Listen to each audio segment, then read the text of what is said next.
வெளிப்படுத்தின விசேஷம் Revelation chapter 2 verses 16 and 17.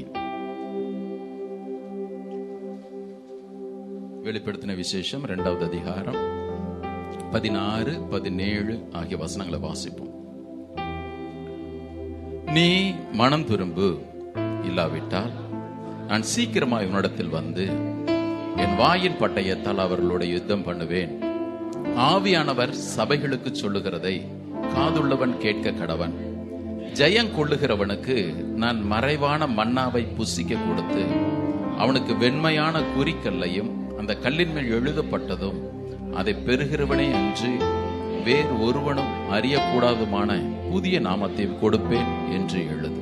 ஜெபிப்போம். அன்பின் ஆண்டவரே, ராஜாதி ராஜா நீர், கர்த்தாதி கர்த்தர் நீர். நம்முடைய மகிமையின் பிரசனம் எங்கள் நடுவில் இருக்கிறபடியினாலே ஸ்தோத்திரம். இந்த வசனத்தின் நீர் எங்களுக்கு பிட்டு தாரும் ஐயா. அன்றைக்கு பெருகமு சபையிலே தூதனிடத்தில் நீர் பேசினது போல அதே சத்தம் எங்கள் நடுவிலே துணிக்கட்டும். நீர் விரும்புகிறதை எங்கள் நடுவிலே செய்யும். சபை உம்முடையதையா, சபையின் தலைவர் நீர். ஆண்டவரே, நாங்கள் உம்மோடு இணைக்கப்பட்டவர்களாய், தலையோடு இணைக்கப்பட்ட நல்ல சரீரத்தின் அவயவங்களாய் வாழ எங்களுக்கு நீர் உதவி செய்யும். எல்லா இடையூறுகளையும் இடர்களையும் இயேசுவின் நாமத்தினாலே கடிந்து கொள்கிறோம். ஆண்டவரே, விதைக்க வேண்டிய விதத்திலே விதைக்க அடியனுக்கு கிருபை தாரும். நம்முடைய பிள்ளைகளும் கேட்க வேண்டிய விதத்திலே கேட்க, இருதயத்திலே பொறுமையோடு காத்திருந்து பலன் கொடுக்க கர்த்தர் அவர்களுக்கு உதவி செய்ய ஐயா. இயேசுவே, புல் உலரும் பூ உதிரும், நம்முடைய வசனமோ என்றென்றைக்கும் நிலைத்திருக்குமே. அந்த வசனம் எங்களுடைய இருதயங்களிலே பலகையிலே ஆழமாய் எழுதப்படட்டும் ஐயா. உமக்கு நன்றி. உடைய பிள்ளைகள் கொடுத்த காணிக்கையும் கர்த்தர் ஆசீர்வதியும். கர்த்தாவே, எல்லைகளை பெருகப்படும் எல்லாவற்றிற்கும் மேலாக உடைய வருகைக்கென்று நீர் எங்களை ஆயத்தப்படுத்தும். துதி கன மகிமையெல்லாம் ஒருவருக்கு ஏறெடுக்கிறோம். மீட்பர் இயேசுவின் நாமத்தில் எங்களை தாழ்த்தி ஜெபிக்கிறோம் நல்ல பிதாவே, ஆமென். உட்காரும். கர்த்தருடைய பரிசுத்த நாமத்திற்கு மகிமை உண்டாவதாக. கர்த்தர் நல்லவர், அவர் கிருபை என்றும் உள்ளது. இன்றைக்கு பெருகமு சபையை குறித்து மாத்திரம் கொஞ்ச நேரம் கர்த்தருடைய வசனத்தை தியானிப்போம். நமக்கு பரிசுத்த திருவிருந்து ஆராதனை உண்டு. சமீபத்தில் எனக்கு சிலர் வீடியோவை ஃபார்வர்ட் பண்ணியிருந்தாங்க. சில வீடியோஸ் சபைகளிலே இன்றைக்கு என்ன நடக்கிறது என்பதை அவர்கள் போட்டு ஒரு சிலர் என்கிட்ட கேட்டாங்க, இதெல்லாம் எப்படி பிரதர், எப்படி நடக்குது, இதெல்லாம் என்ன? எனக்கு உடனடியாக ஞாபகம் வந்தது இந்த பெருகமு சபை தான். நம்ம எல்லாருக்குமே தெரியும், வெளிப்படுத்தின விசேஷத்தில் ஆண்டவர் 7 சபைகளுக்கும் தன்னுடைய செய்தியை அனுப்புகிறார். நீங்கள் கவனிக்கலன்னா அந்த செய்தி உங்களுக்கு புரியாது, கொஞ்சம் ஒரு மாதிரி தான் இருக்கும். ஆனால் இதை சொல்லி ஆகணும். இந்த 7 சபைகளையுமே ஆண்டவர் அப்ரிஷியேட் பண்ணத்தான் செய்கிறாரு. 7 சபைகளிலுமே 2 சிமிர்னாவையும் பிலதெல்பியா சபையும் தவிர மற்ற 5 சபைகளுக்குமே அவர்களுக்குள்ள இருந்த குறைகளை ஆண்டவர் சுட்டி காட்டுறார்.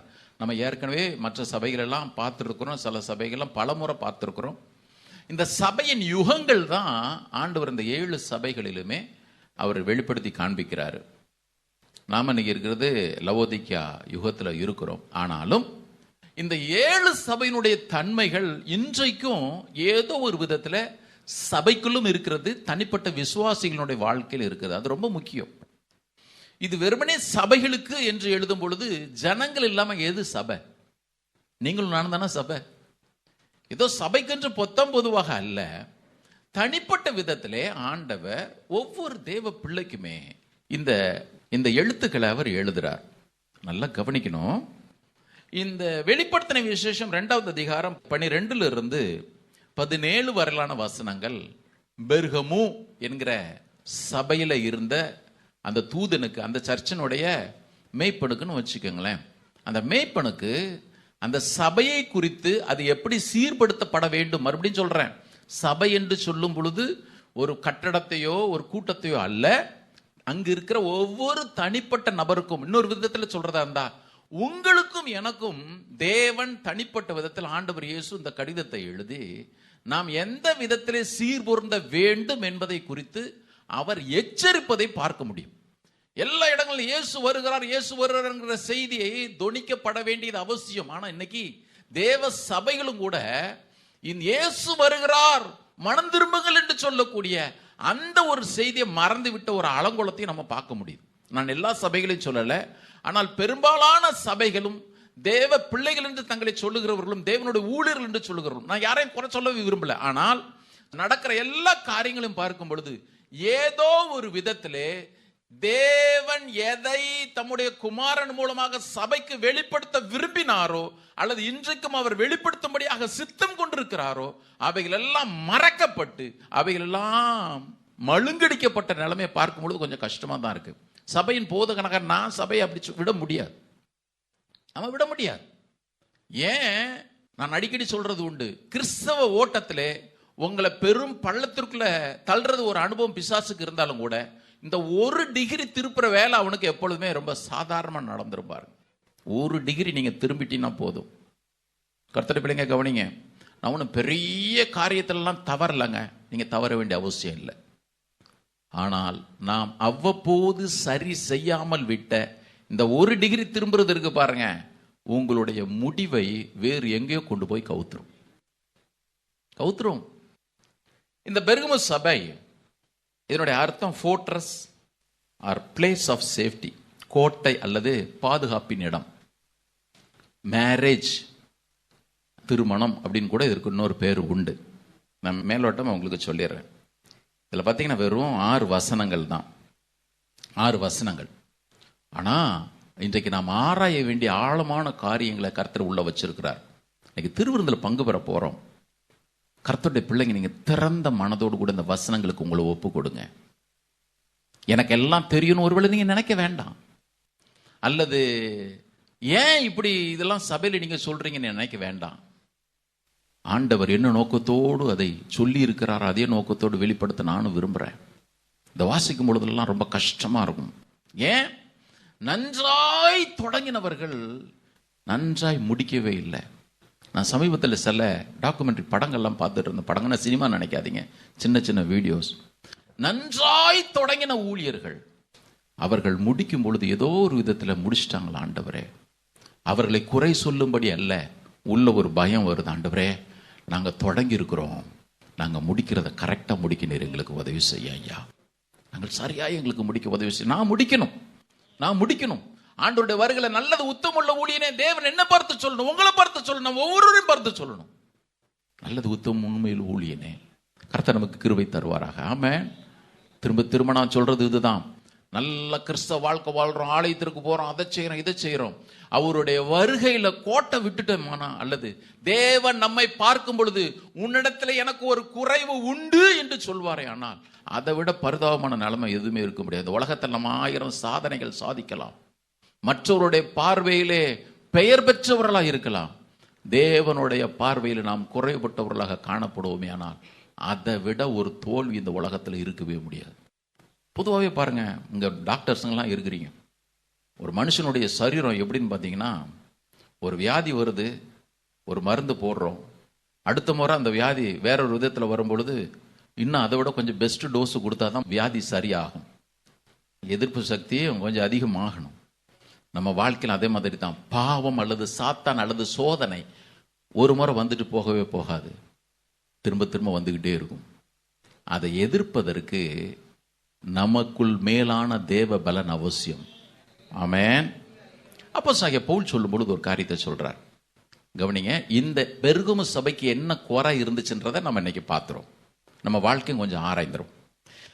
இந்த பெர்கமு சபையில ஒரு குறை இருந்துச்சு. என்ன அப்படின்னு கேட்டீங்கன்னா, இவர்கள் இந்த உலகத்தோடு கொஞ்சம் அப்படி ஒத்த வேஷம் தரித்தவர்கள். அவருடைய போதனை அதே மாதிரி தான் இருந்துச்சு. உதாரணத்திற்கு இன்ட்ரோடக்ஷன் இதெல்லாம் பார்த்துட்டு போயிடுவோம். அப்போஸ்தலனாகிய பவுல் ரோமருக்கு நிருபத்தை எழுதும் பொழுது சொல்லுகிறார், ரோமர் 12:2, ரோமன்ஸ் 12 chapter 12 verse 2, நீங்கள் இப்பிரபஞ்சத்திற்கு ஒத்த வேஷம் தெரியாமல், இது ரொம்ப முக்கியம். நீங்கள் இப்பிரபஞ்சத்திற்கு, இந்த உலகத்திற்கு ஒத்த வேஷம் தெரியாமல் தேவனுடைய நன்மையும் பிரியவுமான சித்தம் என்னதென்று பகுத்தறியத்தக்கதாக உங்கள் மனம் புதிதாகிறதுனாலே மறுரூபமாகுங்கள். இதை வேற ஒரு டிரான்ஸ்லேஷன் எப்படி போட்டிருக்கு லிவிங் பைபிள்ல, don't copy the behaviour and customs of this world. இந்த உலகத்தினுடைய பழக்க வழக்கங்களை, அது எதுவானாலும் இருந்துட்டு போட்டும், ட்ரெஸ் கோடா இருக்கட்டும், உங்களுடைய பேச்சு வழக்கா இருக்கட்டும், உங்க லைஃப் ஸ்டைல் எதுவாக வேண்டாமாலும் இருக்கலாம். வசனம், don't copy the behaviour and customs of this world, but be a new and different person with a fresh newness in all you do and think. நீங்க செய்யறதுலையும் சரி, உங்களோட யோசனையிலும் சரி, உங்களுடைய எல்லாம் தேவனுக்கு ஏற்ற விதமாய், புதிய மனுஷனுக்கு ஏற்ற விதமாய் மறுரூபமாகிறதற்கு ஏதுவான நினைவுகளும் எண்ணங்களும் செயல்களுமே உங்க வாழ்க்கையில் காணப்படட்டும். ஆண்டவர் அதை விரும்புறாரே, ஆண்டவர் அதை விரும்புறாரே. இன்னொரு பைபிள், மெசேஜ் பைபிள் சொல்லுது, don't become so well adjusted to your culture that you fit into it without even thinking. உங்களை சுற்றிலும் இன்னைக்கு உலகம் ஒரு கலாச்சாரத்தில் போயிட்டு இருக்குதே, அதோட அப்படி ரொம்ப அட்ஜஸ்ட் ஆகி போயிடாதீங்க. சில பேருக்கு, பிரதர் ஊரோட ஒத்து வாழ்னு போட்டிருக்க பிரதர், ஊரோட ஒத்து வாழலாம் நாங்கள் எப்படி பிரதர்? ஆண்டவரை தான் சொல்றாரு, இந்த பிரபஞ்சத்திற்கு ஒத்த வேஷம் தெரியாதீங்க. ஏன்? நான் உங்களை வேறு பிரிச்சிருக்கிறேன், எல்லாவற்றிலும் நீங்கள் தனித்து இருக்கும்படி. வேதம் சொல்கிற இஸ்ரவேல் ஜனங்களுக்கு ஆண்டவர் சொல்லும்போது சொன்னார், கர்த்தர் உன்னை தமக்கு பரிசுத்த ஜனமாக நிலைப்படுத்தும்படி தான் உன்னை தெரிந்து கொண்டார். கரங்களை சத்தம் முறையில சொல்லுவோமா? வேறு பிரிச்சாரே, வேறு பிரிச்சாரே. இன்னும் நாம பாருங்க, இந்த கல்யாணத்திலையும் சாவுலையும் தெரிஞ்சிடும் நம்ம யாருன்றது தெரிஞ்சிடும். பாருங்க, ஆலயத்தில் ஒரு வேஷம், அவர் சொல்ற வார்த்தைகள் உங்களுக்கு கடினமா இருக்கலாம். நான் சொல்றதை விட ஆண்டவர் ரொம்ப கடினமா சொல்றாரு, நான் என்ன பண்ண முடியும்? அவர் சொல்றாரு, வாயின் பட்டயத்தாலே உன நான் சங்காரம் பண்ணுன்னு பேசுறாரு, இதை விட கடினமா பேசுற முடியும் சொல்லுங்க? பிரதர், தேவன் கிருபையுள்ளவர் தான், அதே கிருபையுள்ள ஆண்டவர் இந்த வார்த்தைகளை அவர் பயன்படுத்துறாரு. அவர் சொல்றாரு, சபைக்கு எச்சரி. பவுல் சொல்றாரு, நீ இந்த பிரபஞ்சத்துக்கு ஒத்த வேஷமே தரிக்காத. நீங்க ஒருவேளை கேட்கலாம், பிரதர் நம்ம என்ன உலகத்துல வாழ்றோம் தெரியுமா? சில வசங்களை காட்டினா ரொம்ப ஆச்சரியமா இருக்கு பாருங்க. பிரதர், அறிவியல் விஞ்ஞானம் அப்படி வளர்ந்துட்டு போகுது பிரதர், டெக்னாலஜி எல்லாம் சோ அட்வான்ஸ் டெக்னாலஜி பிரதர். இங்க போய் ஆண்டவரோட நடன்ற, பைபிள வாசின்ற, தேவனுடைய சத்தத்தை கேளுன்ற, ஆலயத்திற்கு வான்னு சொல்ற, ஆண்டவருக்காக வாழ்ன்ற, இதெல்லாம் சாத்தியமா பிரதர்? இதெல்லாம் எப்படி பிரதர் சாத்தியம்? இன்னைக்கு உலகம் எங்கேயோ போயிட்டு இருக்குது, அறிவுலையும் கண்டுபிடிப்புகளையும் ரொம்ப வேகமா போயிட்டு இருக்குது. ஜனங்கள் அங்கும் இங்கும் ஓடி ஆராய்வார்கள், வசனமும் சொல்லத்தான் செய்யுது, எல்லாம் ஓடி ஓடி ஆராயிறாங்களே. இதுல தேவனுக்கு எங்க பிரதர் நேரம்? ஒரு காரியத்தை உங்களுக்கு நான் சொல்றேன், கர்த்தருடைய பிள்ளைங்க கவனிங்க. நாம் அவருக்கு நேரம் இல்லை என்று சொல்லுவோமே, ஆனால் அவருடைய வருகையில நமக்கு இடமும் கிடையாது. பாருங்க, உதாரணத்திற்கு ஆதாமுக்கு 7ஆம் தலைமுறையான ஏனோக்கு இயேசுனுடைய வருகை குறித்து முன்னறிவித்தான் யூதா தன்னுடைய நிருபத்தில் எழுதுறார். கவனிக்கணும், நான் சொல்றத மெதுவாவே சொல்றேன், நமக்கு போதுமான நேரம் இருக்கு. ஆதாமுக்கு 7ஆம் தலைமுறையான ஏனோக்கு, நம்ம எல்லாருக்கும் ஏனோக்கு குறித்து தெரியும். 65 வயசுல இருந்து அதன் பிறகு 365 வயசு வரைக்கும் அவன் தேவனோடு கூட சஞ்சரித்து கொண்டிருந்தான்னு வாசிக்கிறோம். எல்லாரும் பரிச்செல்லாம் எழுதியிருக்கிறீங்க. இந்த ஏனோக்கு இயேசுனுடைய வருகை குறித்து முன்னறிவித்தான்னு யூதா எழுதுறாரு. இந்த ஏனோக்கு எப்படி தெரியுமா வாழ்ந்தான்? இயேசுனுடைய வருகைக்கு ஒப்புமையா இருக்கிற விதமாய் அவன் தேவனோடு சஞ்சரித்து கொண்டிருக்கையிலே காணாமற் போனான். கர்த்தர் அவனை எடுத்துக்கொண்டார், அவன் எடுத்துக்கொள்ளப்பட்டான்னு வசனம் சொல்லுது. யார் எடுத்துக்கொள்ளப்பட முடியும்? இயேசு சீக்கிரமா வரப்போற, அதுல ஒரு சந்தேகமும் இல்லை. நான் 100% இன்னைக்கு ராத்திரி கூட அவர் வந்துடலாம், இந்த நிமிஷம் கூட அவர் வந்துடலாம். அவருடைய வருகை சமீபமா இருக்குது. யார் எடுத்துக்கொள்ளப்பட முடியும்? பிரதர், ரொம்ப டெக்னாலஜிலாம் அட்வான்ஸ்டா போயிட்டு இருக்குது, கண்டிப்பா போகுது, வாழ்க்கை வாழ்றதுக்கே இவ்வளவு போராட்ட வேண்டி இருக்குது, நான் அதற்கு நேரம் கொடுத்தா நான் தோத்துருவேன், என் பிள்ளைங்க தோத்துருவேன், என் குடும்பம் தோத்துருன்னு சொல்லி ஒருவேளை நினைக்கிற விசுவாசிகளாக நீங்கள் இருப்பீர்கள். உங்களுக்கு நான் வசனத்தை காட்டுறேன் பாருங்க. ஆதியாகமம் 5வது அதிகாரத்துக்கு வாங்க கொஞ்சம். இன்னைக்கு பழைய ஏற்பாட்டில் 2 சம்பவங்கள் நம்ம வாசிச்சுட்டு இந்த வசனத்தை தியானிக்கிறது ரொம்ப ஆசீர்வாதமா இருக்கும். இங்க ஒரு புக் மார்க் வச்சுங்க. ஆதியாகமம் 4வது அதிகாரம். மனுஷனுடைய குடியேற்றங்கள்லாம் கொஞ்சம் அப்படியே போட்டிருக்கு. போடும் பொழுது இன்னைக்கு இருக்கிற நிலைமை அன்னைக்கு அப்படியே போட்டுருந்துச்சு. இன்னைக்கு இருந்த நிலைமை தான். நீங்க ரொம்ப அட்வான்ஸ்டா இருக்குது பிரதர், எல்லாம் டெவலப் ஆயிட்டு இருக்கு பிரதர், இங்க எங்க பிரதர் ஆண்டவருக்கு நேரம் இருக்குன்னு கேட்கறீங்கன்னா இங்க தான் போட்டிருக்கு. என்ன எப்படி எல்லாம் டெவலப் ஆயிட்டு இருக்கு பாருங்க. 19வது வசனம். இப்பதான் நாகரிகம் வளருது. கரெக்டா? இப்பதான் நாகரிகம் டெவலப் ஆகுது.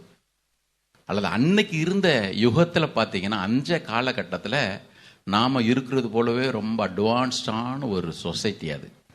வசனம் சொல்லுது, 20வது வசனம், ஆதாள் யாபாலை பெற்றாள், அவன் கூடாரங்களில் வாசம் பண்ணுகிறவர்களுக்கும் மந்தை மேய்க்கிறவர்களுக்கும் தகப்பனானான். ரியல் எஸ்டேட் பிஸ்னஸ் பூமில் இருக்குது, அப்படிதானே போட்டிருக்கு. நம்ம இன்னைக்கு இருக்கிற ஸ்டைல்லே பேசுவோமே. ஆதாள் யாபாலை பெற்றால் அவன் ரியல் எஸ்டேட் பிஸ்னஸ்லையும் மற்ற ஷேர் மார்க்கெட்லையும் எல்லாருக்கும் தகப்பனானான். அவன் சகோதரனுடைய பேர் யூபால், அவன் கிண்ணறக்காரர் நாகசுரர் யாவருக்கும் தகப்பனானான். இன்னைக்கு மியூசிக்கும் சோசியல் மீடியாவும் ரொம்ப டெக்னாலஜி கரெக்டாக தானே, ஏஐ, ஆர்டிஃபிஷியல் இன்டெலிஜென்ஸு அப்படி போடலாமே. அவன் இவர்கள் எல்லாருக்கும் தகப்பனானான். அடுத்தது, சில்லாலும் தூபால் காயினை பெற்றால் அவன் பித்தளை, இரும்பு முதலியவற்றின் தொழிலாளர் யாவருக்கும் ஆசாரியன் ஆனான். தூபால் காயினுடைய சகோதரர் நாமால். யோசிச்சு பாருங்க, வாழ்க்கையில் எல்லாம் டெவலப் ஆகிட்டு தான் இருக்குது. அன்னைக்கும் டெவலப் ஆகிட்டு தான் இருந்துச்சு. அன்னைக்குள்ளவங்க கூட சொல்லியிருப்பான், இதுக்கெல்லாம் எங்கெங்க நேரம், எல்லாம் புது புது கண்டுபிடிப்புகள் வருது. எல்லாவற்றுக்கும் மேல அக்கிரமம் எப்படி இருந்துச்சு பாருங்க. வசனம் சொல்லுது, லாமேக்கு தன் மனைவிகளை பார்த்து, 23வது வசனம் எடுங்க. லாமேக்கு தன் மனைவிகளை பார்த்து, இப்பதான் 2 கல்யாணம் பண்றதும் வருது. ஃபர்ஸ்ட் அதுக்கு முன்னாடி யாருன்னா 2 மனைவி இருந்துச்சா என்ன சொல்லுங்க பார்ப்போம்.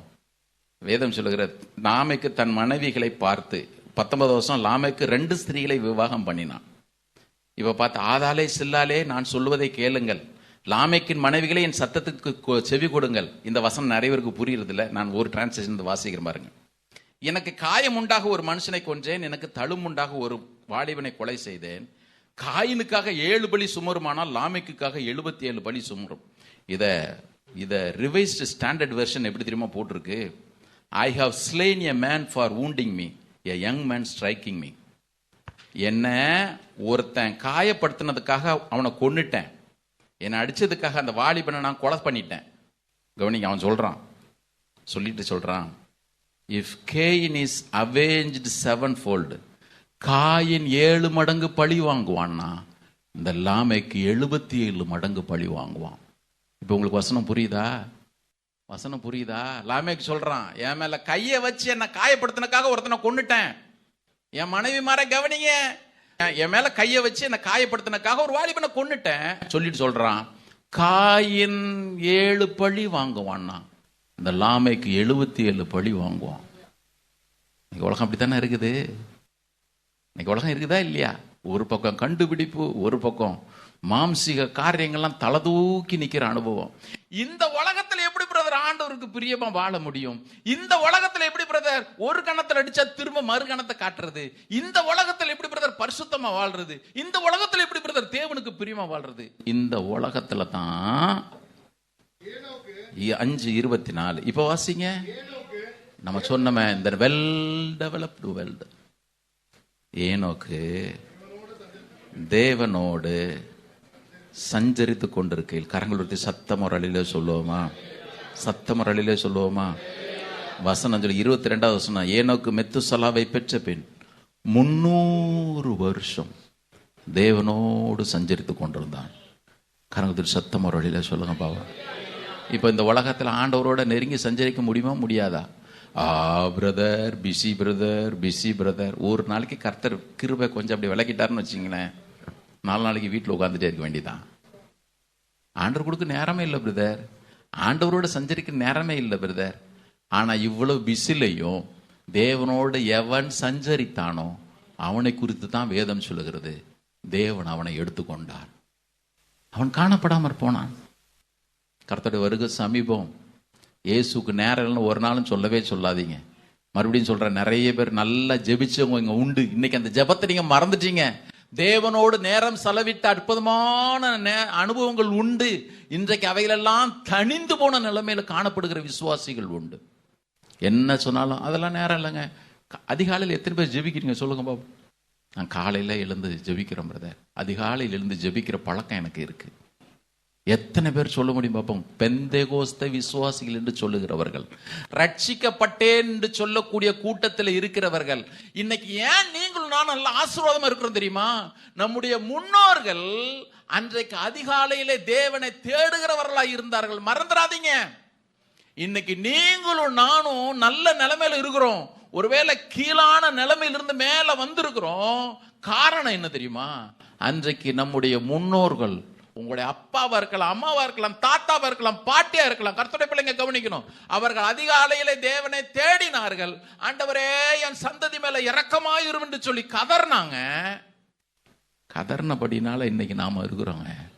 நம்முடைய சந்ததி நன்றா இருக்க வேண்டுமே ஆனால் அந்த தேவனை இடைவிடாமல் தேட வேண்டியது நம்ம ஒவ்வொருத்தர் மேலையும் விழுந்த கடமை. பெற்றோர் மறந்துடாதீங்க. வேதம் சொல்லுகிறது, எழுந்திரு, நடுச்சாமத்தில் எழுந்திரு, கர்த்தருடைய சமூகத்தினுடைய இருதயத்தை ஊத்து, தெருக்களில் மூர்ச்சிட்டு போகிற பிள்ளைகளுக்காக தேவனை நோக்கி கையெடு. என்ன பிஸி இருந்தாலும் பரவாயில்ல, எத்தனை வேலை இருந்தாலும் பரவாயில்ல, தேவன் மாத்திரம்தான் நமக்கு இறங்க முடியும். தேவன் இறங்கலாம் அந்த உலகத்தில் எதை நம்ம பெற்றுக்கொள்ளவே முடியாது. ஹல்லேலூயா. இந்த பெர்கமு சபை கவனிங்க. இந்த பெர்கமு சபையை குறித்து ஒரு இன்ட்ரடக்ஷன் சில காரியம் சொல்லிடுறேன். இந்த பெர்கமு சபை இப்படிப்பட்ட இடத்துல, பெர்கமு அப்படின்ற இடம் துருக்கியில் இன்னைக்கும் அதனுடைய ஒரு பகுதி இருக்க தான் செய்யுது. அதன் பக்கத்தில் பெரிய பெரிய மலைகள் உண்டு. இந்த சுச்சுவேஷன் என்னன்னு சொல்றதுக்காக நான் இதை சொல்லிடுறேன் வேகமா.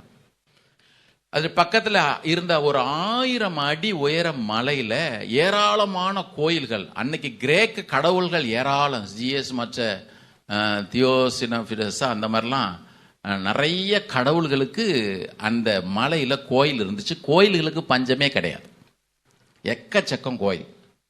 இதுல இந்த அஸ்கிலிபியஸ், ASKLEPIAS, அஸ்கிலிபியஸ் அப்படின்னு சொல்லக்கூடிய ஒரு தெய்வத்திற்கு மாத்திரம் பெரிய பலிபீடம் இருந்தது. அது கிட்டத்தட்ட 700 அல்லது 800 அடி உயரத்தில் ஒரு பெரிய பாம்பு சிலைக்கு கீழே வைக்கப்பட்டிருந்துச்சு. அப்படி இந்தியாவை ஞாபகப்படுத்துது பாருங்க, அப்படி இந்தியாவை ஞாபகப்படுத்துது. அந்த பலிபீடம் அங்க இருந்ததுனால எல்லாம் பெர்கமு பட்டணமே, அந்த பெர்கமு நகரமே அந்த பாம்பு நிழலுக்கு கீழே இருந்த மாதிரி தான் அமைப்பே. அப்படிதான், இப்படிதான் இருந்துச்சு அந்த பெர்கமு பட்டணம். அந்த கோயிலில் நிறைய பாம்புங்களும், கடிக்காத பாம்புங்க, ஏன்னா நேர்ச்சை போய் பாம்பை தொட்டா நல்லதுன்னு நினைக்கிறவங்க. நம்ம தான் பால்லாம் ஊற்றிட்டு வருவோம், பால் முட்டை எல்லாம். பெர்கமு பட்டணம் போலவே ஆண்டவர் சொல்ற வசனம் ரொம்ப ரொம்ப முக்கியம். இப்போ இந்த சாத்தானுடைய நிழல்னு இருக்குத, இங்கேயும் கொண்டு போய் ஆண்டவர் ஒரு சபையை ஸ்தாபிச்சார். கரங்கள் ஒருத்தி சத்தமா அழைதே சொல்லுவோமா? நீங்க நம்ப மாட்டீங்க, நேற்று ராத்திரி இதை நான் படிக்கும்பொழுது எனக்கு கொஞ்சம் வெக்கமா இருந்துச்சு. ஏன் அப்படின்னு கேட்டீங்கன்னா, நான் சென்னையில் கூட சில இடங்களுக்கு அவுட்ரீச்சுக்காக நண்பர்களோடு போகும்பொழுது சில இடங்கள்லாம் உங்களுக்கு தெரியும். நேற்று இதை வாசிக்கும் பொழுது தான் யோசிக்கிறேன், ஆண்டவர் ஒருவேளை அந்த மாதிரி, எப்பா நமக்கு இந்த இடமே வேண்டாம், ஒரு மாதிரி இருக்குன்னு சொல்லிட்டு போகவே இல்லை பாருங்க. அங்கேயும் தேவன் தம்முடைய ரட்சிப்பை வெளிப்படுத்தி காண்பித்தார். கரங்கள் ஒருத்தர் சத்தமுறையிலே சொல்லுவோமா? நீங்களும் நானும் கூட அப்படித்தான் 300 நாளிலே ஏதோ ஒன்றிற்கு அடிமைப்பட்டு கடந்தோம். இந்த தேவனை தேடாமல் இருந்தோம், தேவனுக்கு சத்துருக்களாக இருந்தோம், தேவ கோபாக்கனின் பிள்ளைகளாக இருந்தோம். ஆனாலும் தீத்துவுக்கு எழுதின நிருபம் 2வது அதிகாரத்தில் அப்போஸ்தலனாகிய பவுல் சொல்கிறது போல, எல்லாருக்கும் ரட்சிப்பை அருளத்தக்கதாக தேவனுடைய கிருபை பிரசன்னமாகி, அந்த பிரசன்னமான தேவ கிருபைக்காக எல்லாரும் சத்தமுறையிலே சொல்லுவோமா? எல்லாருக்கும் ரட்சிப்பு அருளத்தக்கதாக தேவ கிருபை அன்றைக்கு பெர்கமு பட்டணத்துல போச்சு. பிசாசனுடைய நிழல் இருக்கிற எண்ணப்பட்டவர்கள், இருளின் ஆதிக்கத்தில் கட்டப்பட்டவர்கள், என் ஆண்டவர் இந்த பூமியில ஒவ்வொரு மனுஷன் மேலே வைத்திருக்கிற கிருபை எல்லா மனுஷனும் ரட்சிக்கப்பட வேண்டும், சத்தியத்தை அறிகிற அறிவை அடைய வேண்டும் என்று அவர் சித்தமுள்ளவராய் விருப்பமுள்ளவராய் இருக்கிறாரே, அந்த கிருபை உங்களை என்னை நோக்கி பிரகாசித்த அதே கிருபை அன்னைக்கு பெர்கமு சபையை நோக்கி போச்சு. அங்கேயும் போய் ஆண்டவர் ஒரு சபையை ஸ்தாபிச்சார். இப்போ அங்கும் விசுவாசிகள் உள்ள கூடி வந்துக்கிட்டே இருக்கிறாங்க, அங்கே உள்ள வர்றாங்க. இப்போ இந்த விக்கிரகங்கள் நிறைந்த இடம் மாத்திரமல்ல, ஆண்டவர் அதை குறித்து எப்படி சொல்றாரு பின்னால் வசனங்களை வாசிக்கலாம். விக்கிரகங்கள் நிறைந்த இடம் மாத்திரமல்ல, அன்னைக்கு ரோமர்களுடைய ஆசிய பிராந்தியத்துக்கு ஹெட் ஆஃபீஸும் அதுதான்.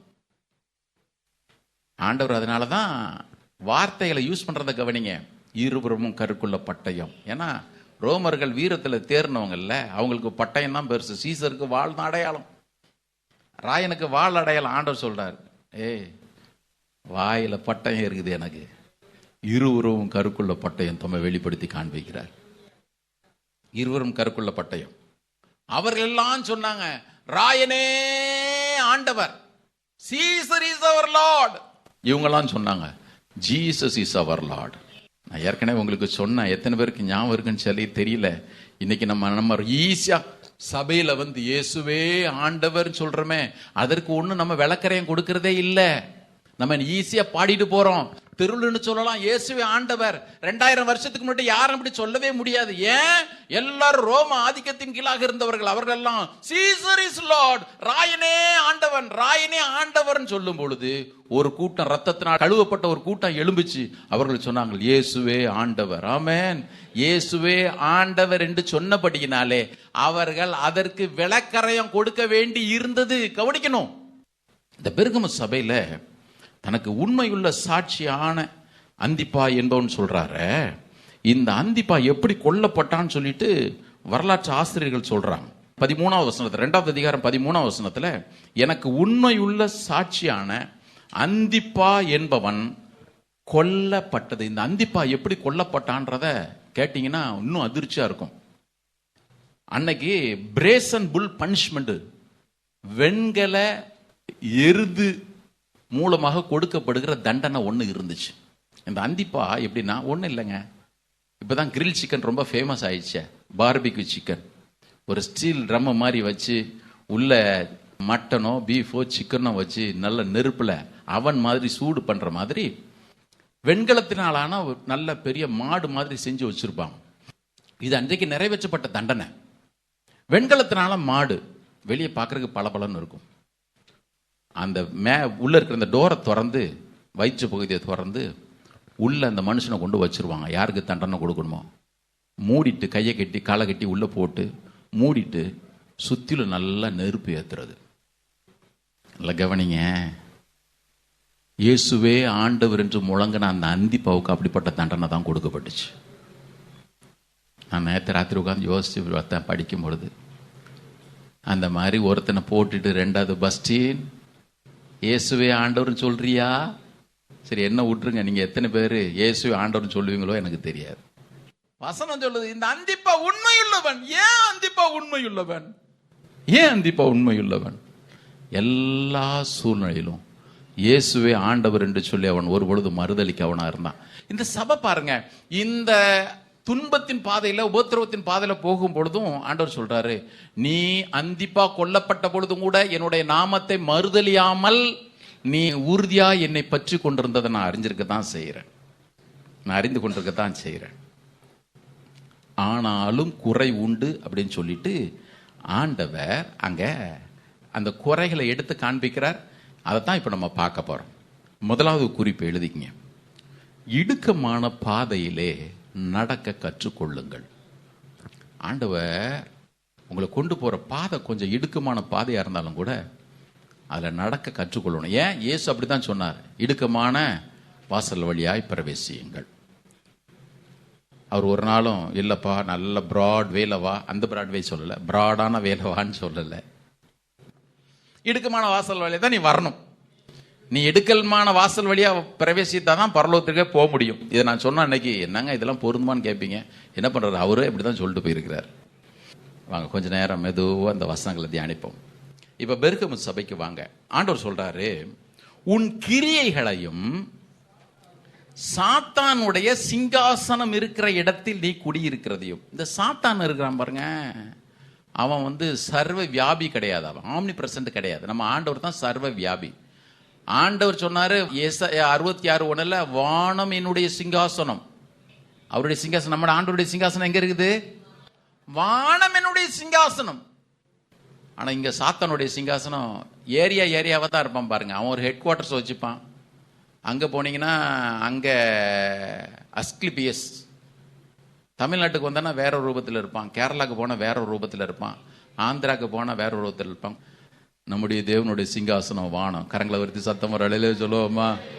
அவர் எல்லாத்தையும் அப்படி சொல்றாரு, பூமி என்னுடைய பாதப்படி. இன்னும் கேட்டீங்கன்னா அந்த பாதப்படிக்கு கீழே தான் இவன் சிங்காசனத்தையே வச்சிக்க முடியும்.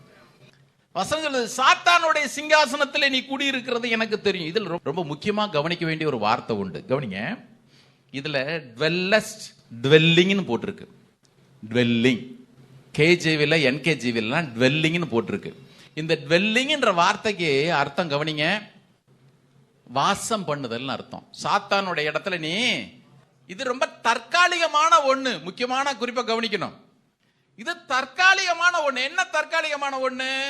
பைபிள்ல இந்த டுவெல்லிங் அப்படின்னு வார்த்தை பாத்தீங்கன்னா ஸ்ட்ரேஞ்சர் அல்லது பில்கிரிம், பரதேசி, அந்நியர்கள்னு போட்டிருக்க.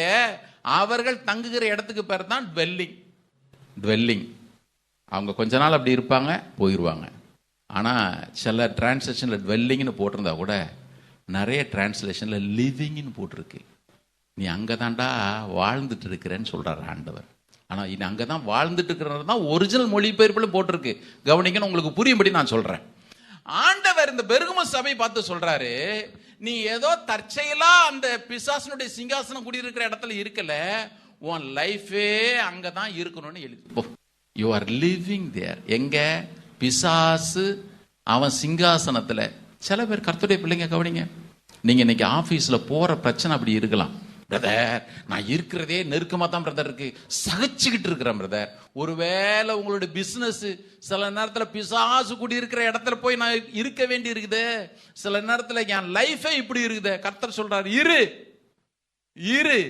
ஒருவேளை நீ சாத்தான் குடியிருக்கிற இடத்துல இருப்பாய் என்று சொன்னாலும் அதையும் நான் அறிந்திருக்கிறேன்.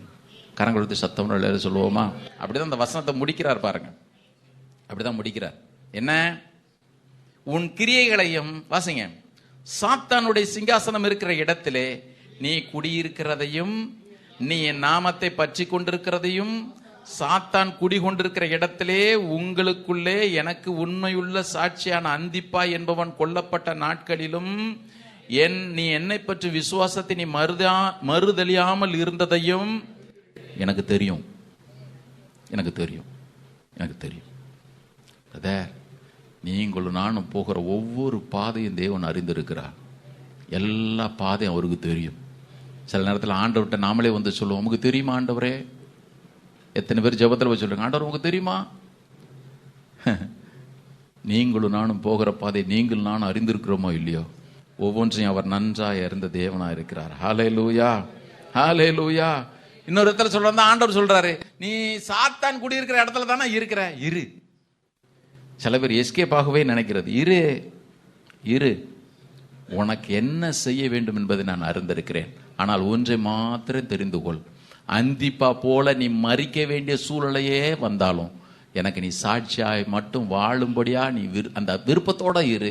அந்த நோக்கத்திற்காகத்தான் உன்னை நான் அந்த இடத்துல ஏற்படுத்தியிருக்கிறேன். சில பேர் சொல்றது, ஆண்டவரே, சில நேரம் ரொம்ப நாள் நம்ம ஜெபிச்சுட்டே இருப்போம், ஆண்டவரே என்னை சுற்றில இருக்கிறவங்கலாம் ரட்சிக்கப்படணும் ஐயா, என் குடும்பம் ரட்சிக்கப்படணும், அவன் ரட்சிக்கப்படணும், இவன் ரட்சிக்கப்படணும். அந்த ஜெபத்திற்கு பதிலே வர்ற மாதிரி இல்லை. நாமளும் அப்படி சோர்ந்து போயிடுவோம். நீர் வேற சொன்னீர் ஆண்டவரே, அப்போஸ்தலர் 16:31 கர்த்தரா இயேசு கிறிஸ்து விசுவாசி, அப்பொழுது நீயும் உன் வீட்டாரும் ரட்சிக்கப்படுவீர்கள் போட்டிருக்கிற. ஒன்னும் ரட்சிக்கப்படுற மாதிரி தெரியல.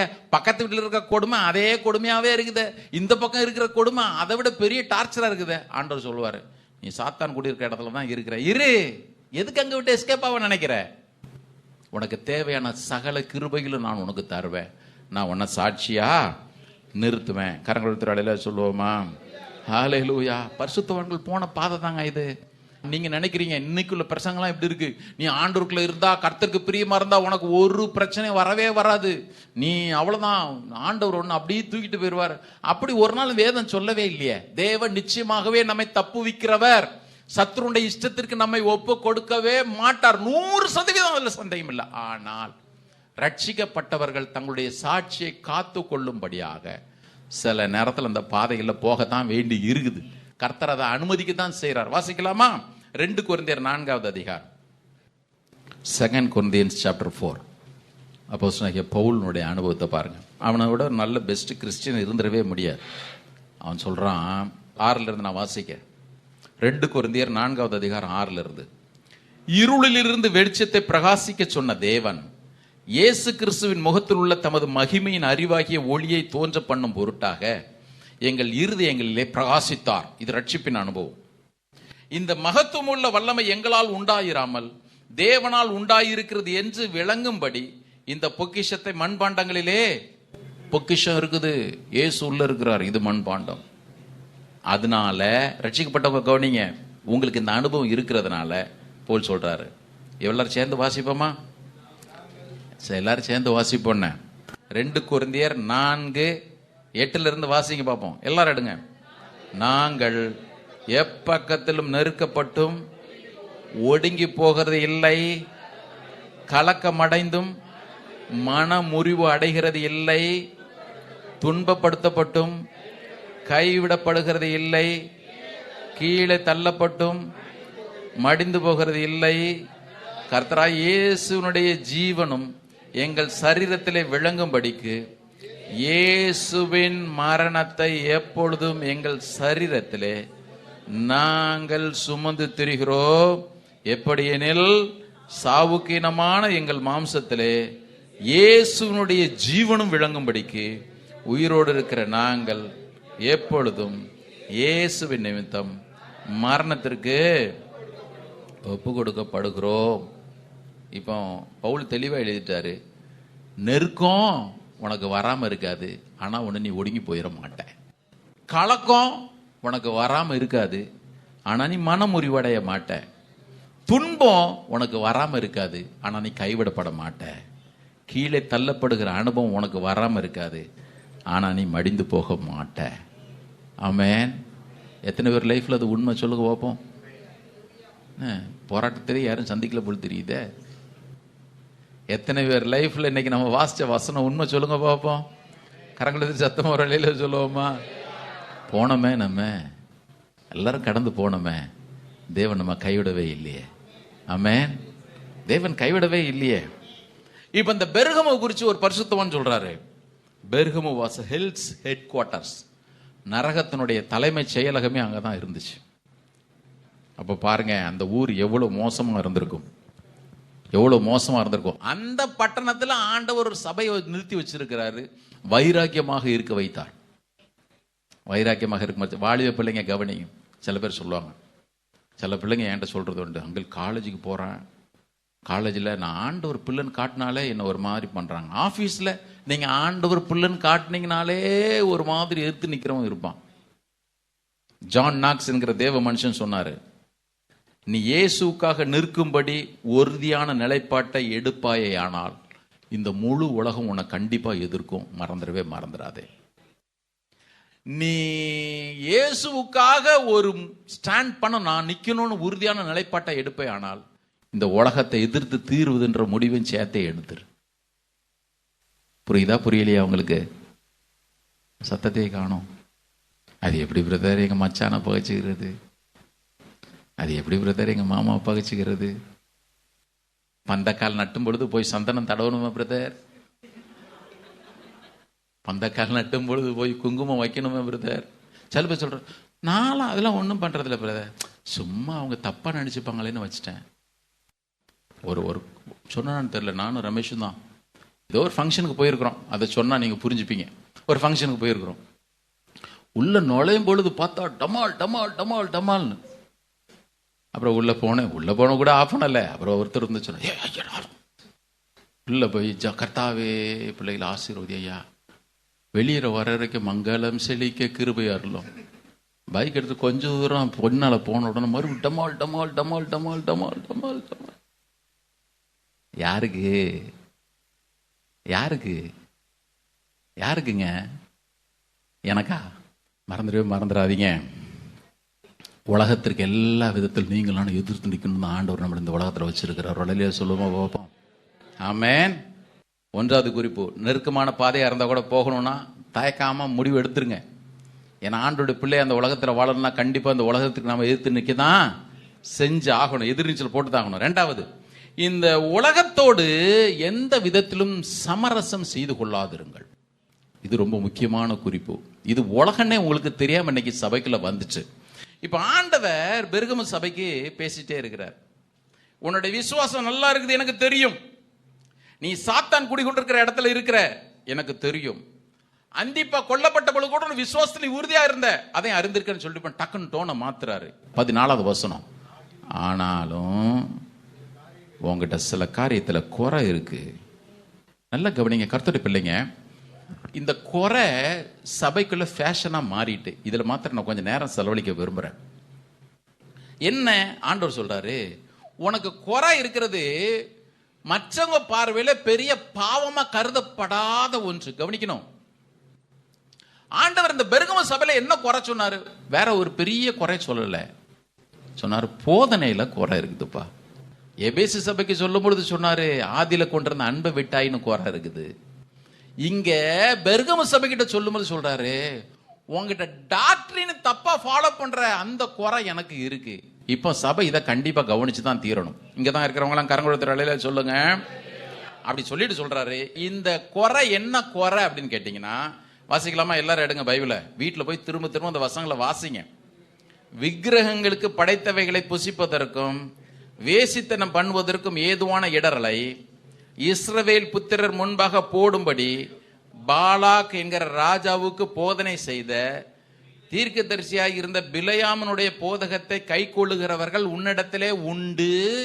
அடுத்த வசனத்துல சொல்றாரு அப்படியே நிக்கோலாய் மதஸ்தருடைய போதகத்தை கை கொள்ளுகிறவர்கள் உன்னிடத்திலே உண்டு. இதுல என்ன பெரிய கொடுமைன்னு கேட்டீங்கன்னா, எபேசு சபைக்கு ஆண்டவர் சொல்லும் பொழுது நான் வெறுக்கிற நிக்கோலாய் மதஸ்தருடைய கிரியைகளை நீயும் வெறுக்கிறாய் என்பதை நான் அறிந்திருக்கிறேன்றார். எபேசு சபை நிக்கோலாய் மதஸ்தர் ராங் டாக்டரின் அது வெறுத்துச்சு. ஆனா பெர்கமு சபையில நல்ல வரலாறு இருக்கு. சபைக்கு வரலாறு என்ன வரலாறு? சாத்தானுடைய சிங்காசனம் இருக்கிற இடத்துல இருந்தாலும் தேவனுக்கு நாங்கள் சாட்சியா இருக்கிறோம். ரத்தமே சிந்துவதற்கு ஏதுவான நிலைமை வந்தாலும் கூட நாங்கள் அவருக்கு சாட்சியா இருக்கிறோம். நற்சாட்சி பெற்ற ஒரு சபை எப்படி எடறோன்னு தெரியாமலே எடறி போகுதுன்னா வேற எதுலயுமே இல்லை. ஆண்டவர் சொல்றாரு நிக்கோலாய் மதஸ்தருடைய கிரியையை எபேசு சபை வெறுத்துச்சு. ஆனா நீ அதை அடாப்ட் பண்ணிக்கிட்டியே. பிலேயாமனுடைய கொள்கையில் நீ கொஞ்சம் அடாப்ட் பண்ணிக்கிட்டியே. நல்லா கவனிங்க, இந்த பிலேயாம்ன்றது வேற ஒண்ணுமே இல்லைங்க. உங்க எல்லாருக்குமே தெரியும். நீங்க அப்புறம் வீட்டில் போய் வாசிச்சு பாருங்க. என்னாகமம் 22வது அதிகாரத்திலிருந்து 24வது அதிகாரம் வரைக்கும் இஸ்ரவேல் ஜனங்கள் அப்படியே வாக்குத்தத்தம் பண்ணப்பட்ட தேசத்தை நோக்கி போகும்பொழுது, ஏன்னா பிலேயாம்ன்ற வார்த்தையை ஆண்டவங்க பயன்படுத்தி இருக்கிறதுனால அதை கண்டிப்பா கவனிக்க வேண்டியது அவசியம். சபை கவனிங்க. இஸ்ரவேல் ஜனங்கள் வாக்குத்தத்தம் பண்ணப்பட்ட தேசத்தை நோக்கி போயிட்டு இருக்கும் பொழுது மோவாபின் ராஜாவை பாலாக் பார்க்கிறான். எப்பா இது பெரிய கூட்டமா இருக்குது, பெரிய கூட்டமா இருக்குது. இந்த கூட்டத்தை நான் ஜெயிக்க முடியாது. எங்களை ஜெயிக்கணும்னா அவங்க சபிக்கப்பட்டால் அவர்கள் தோத்துருவாங்க, நான் ஜெயிச்சிருவேன் சொல்லிட்டு சபிப்பதற்காக ஒரு குறிகாரனை கூட்டு வர்றாங்க. அப்படி சொன்னதான் கரெக்டா இருக்கும்.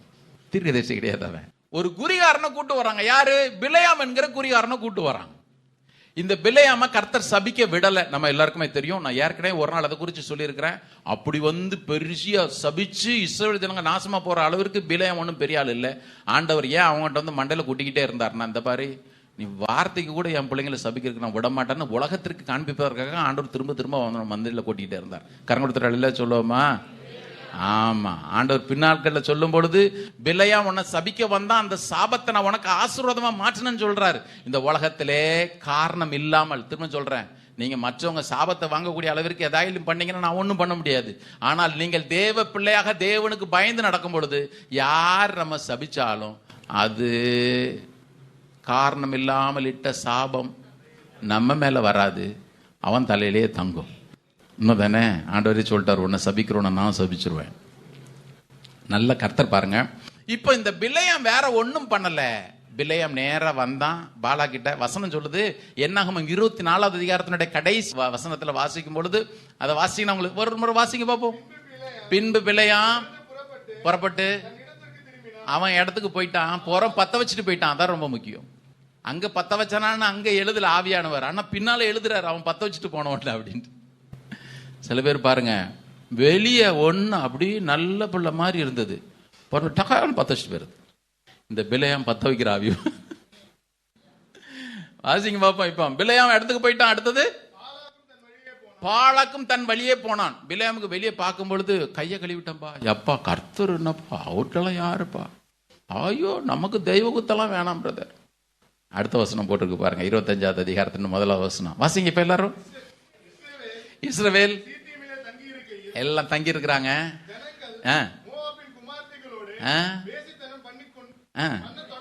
வேசித்தனம் பண்ண தொடங்கினார்கள். அவர்கள் தங்கள் தேவனுக்கு இட்ட பலிகளை, ஆமா வீட்டுக்கு வாங்க இருந்துட்டு போட்டுமே சிஸ்டர், அப்படி வாங்க, இவ்வளவு நாள் தங்கி இருக்கிறீங்க சீத்தியம்ல, வந்துட்டு போங்க, பொங்கல் பலகாரம் சாப்பிட்டு போங்க. விருந்துக்கு அழைத்தார்கள். ஜனங்கள் போய் புசித்ததோட திரும்பி வந்திருக்கலாம்.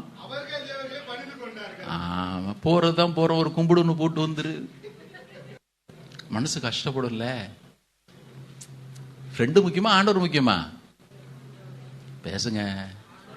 அட, ஃப்ரெண்டு முக்கியம். ஏசு முக்கியமா சொந்தம் முக்கியமா? அட, சொந்தம் தான் முக்கியம். அப்படிதான் 25வது அதிகாரம் 1வது வசனம் போட்டிருக்குது. வாங்கப்பா, அப்படி ஒரு கும்பிடு ஒன்று போட்டாச்சு. அடுத்த வசனத்தை வாசிங்க. இப்படி இஸ்ரவேலர் பணிந்து கொண்டார்கள். இது யார் 10 வருஷம் தெரியுமா? நல்ல கவனிங்க. ஆண்டவர் பிலேயாமை குறித்து சொல்லும் பொழுது பாவம் செய்ய பண்ணின அப்படின்ற வார்த்தைக்கு முன்னால இடரலை போடும்படி சில நேரத்தில் பிசாசு அப்படி லைட்டா தட்டி விட்டு போயிடுவோம் பாருங்க. நீங்க பெருசா ஒண்ணுமே நினைக்க மாட்டீங்க. இதுல என்னங்க இருக்குது, இதுல என்னங்க இருக்குது?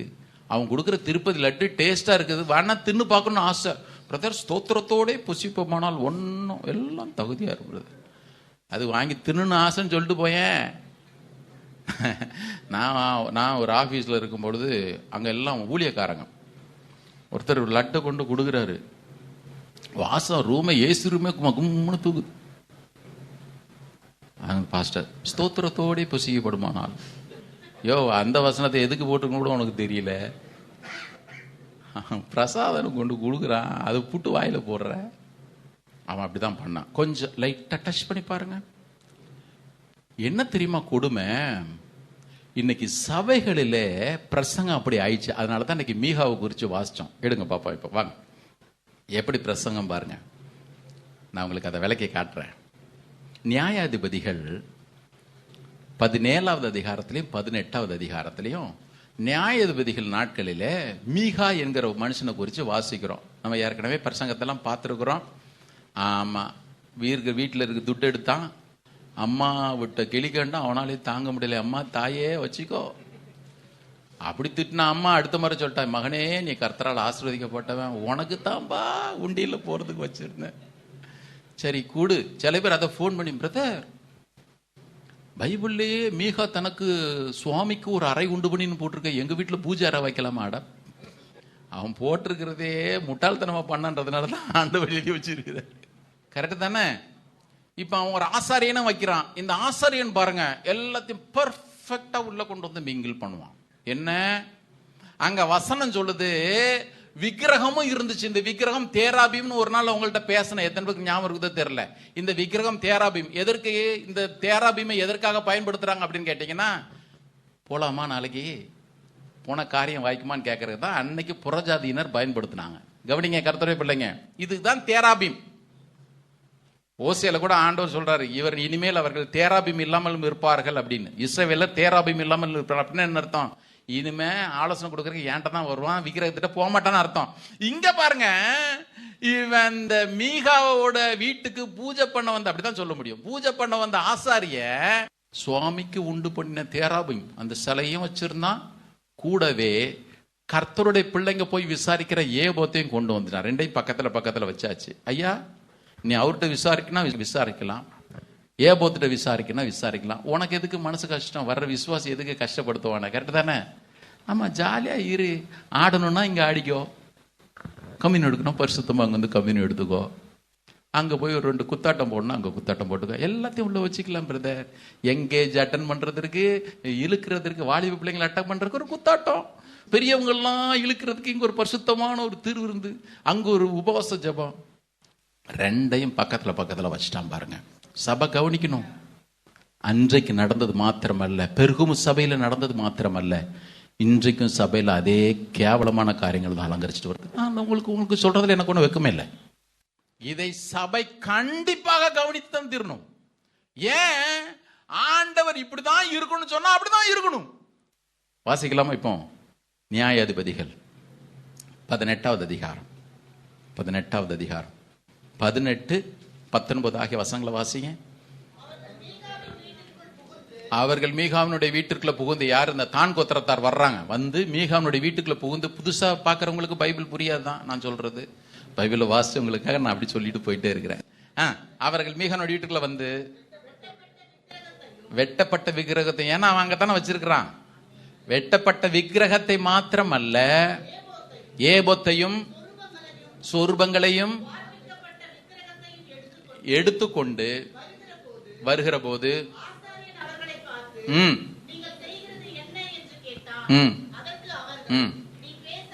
இல்ல ஜனங்களுக்குள் புகுந்தான் இருக்கும். அந்த வசனத்தை வாசிங்க.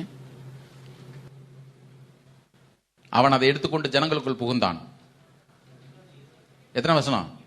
20 வாசிங்க. என்னது என்ன தெரியுமா? ஆசாரியன்ட்ட இவனுங்க வந்தவனுங்க சொல்றாங்க என்ன தெரியுமா? டே, எதுக்கு போய் மீகான்ற ஒருத்தன் வீட்டுல போய் உட்கார்ந்துட்டு இருக்கிற? ஒரு கோத்திரத்துக்கே நீ ஆசாரியனா இரு, உனக்கு என்ன தரேன்னு சொல்றான் பாருங்க. 17:10. அப்பொழுது மீகா, நீ என்னிடத்துல இரு, நீ எனக்கு தகப்பனும் ஆசாரியனுமா இருப்பாய். நான் உனக்கு வருஷத்துல, இந்த ஆசாரியன் எப்படிப்பட்டவன் பாருங்க, இந்த பாஸ்டர் எப்படிப்பட்டவர் பாருங்க. நான் உனக்கு வருஷத்துல 10 வெள்ளிக்காசையும் மாற்று வஸ்திரத்தையும், சூட்டுன்னு போட்டிருக்கு இங்கிலீஷ்ல, சூட்டு, மாற்று வஸ்திரத்தையும் உனக்கு தேவையான சாப்பாட்டையும் போடுவேன். நீ பேசாம பூஜை மட்டும் பண்ணிட்டு. யாரு? தேவனுடைய ஆசாரியன், லேவி கோத்திரத்திலிருந்து பிரித்தெடுக்கப்பட்டவன். நான் சுதந்திரம்னு இந்த கர்த்தரால சொல்லப்பட்ட ஒரு கூட்டத்திலிருந்து ஒரு மனுஷனுக்கு சொல்றான், வருஷத்துக்கு 10 வெள்ளிக்காசு சம்பளம், சூட்டு தருவேன். அது கிறிஸ்மஸோ பொங்கலோ தீபாவளியோ ஒரு சூட்டு ஒன்று தருவேன், டெய்லி சாப்பாடு போட்டுருவேன். அப்பா நான் ரெடிப்பா, நீ ஏபோத்தை வச்சா என்ன, தேராபீமா வச்சா என்ன? வசனம் சொல்லுது. அப்படி வாங்க பார்ப்போம். நியாயாதிபதிகள் 18 20வது வசனம். இப்ப அவங்க சொன்னது என்ன தெரியுமா? ஒரு வீட்டுக்கு இருக்கும் பொழுதே வருஷத்துக்கு 10 வெள்ளிக்காசு, ஒரு வீட்டுக்கு ஆசாரியன் இருக்கும் பொழுதே வருஷத்துக்கு ஒரு சூட்டு.